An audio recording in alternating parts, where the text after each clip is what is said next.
5 fakta SD Impres yang disindir miring Jokowi, padahal dibangun Soeharto dan dapat penghargaan UNESCO.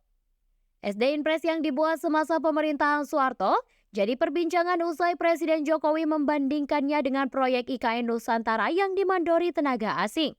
Dalam pernyataannya, Presiden Jokowi mengungkap alasan menggunakan pengawas tenaga kerja asing untuk menjaga kualitas pembangunan IKN tak seperti SD Impres.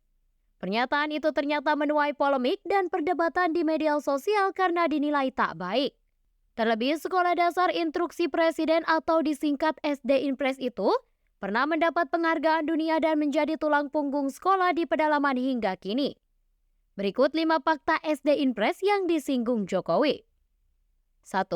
Program Presiden Soeharto. SD Impres dibuat berdasarkan Instruksi Presiden nomor 10 tahun 1973 tentang program bantuan pembangunan sekolah dasar pada masa Presiden Soeharto.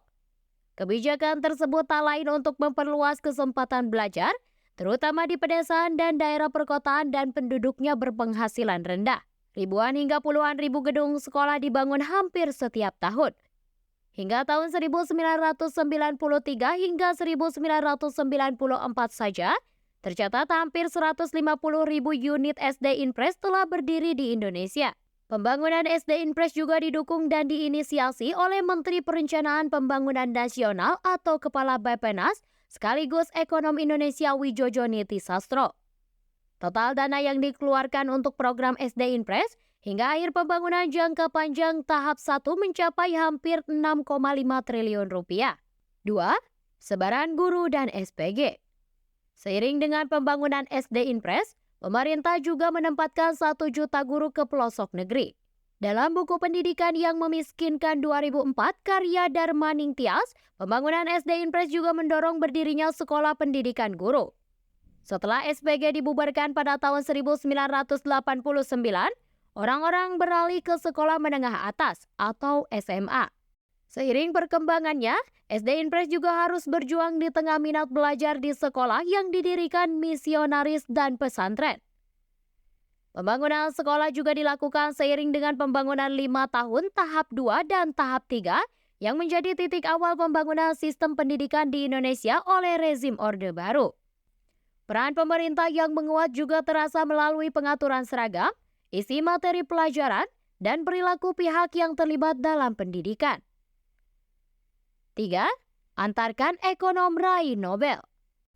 Trio ekonom yakni Abhijit Banerjee, Esther Duplo, dan Michael Kremer mendapatkan anugerah Nobel tahun 2019 setelah menginisiasi SD Impres.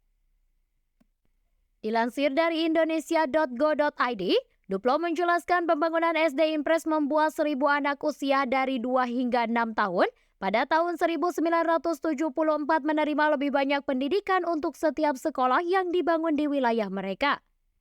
Program SD Impres juga mendorong masyarakat menyelesaikan pendidikan dasar, menurunkan buta aksara, meningkatkan upah, dan mengembalikan perekonomian negara.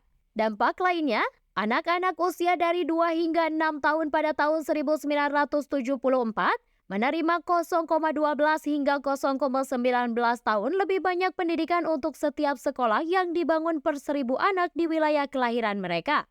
Tak hanya itu, program SD Impres disebut meningkatkan upah masyarakat sebanyak 1,5 hingga 2,7% untuk setiap sekolah. Selain itu, juga memberikan dampak pengembalian ekonomi sekitar 6,8 hingga 10,6%. Pada 1988, tercatat angka partisipasi murni anak di tingkat SD mencapai 99,6%. Lalu, pada 1990, jumlah masyarakat buta aksara turun hingga 15,8%. 4. Raih penghargaan UNESCO. Keberhasilan program SD Impres ini membuat UNESCO memberikan penghargaan Piagam de Avicenna kepada Presiden Soeharto pada 19 Juni 1993. 5. Masih ada SD Impres hingga saat ini. Dengan memasukkan keyword SD Impres di website Kementerian Pendidikan dan Kebudayaan, ada 3.000 entries untuk seluruh wilayah Indonesia.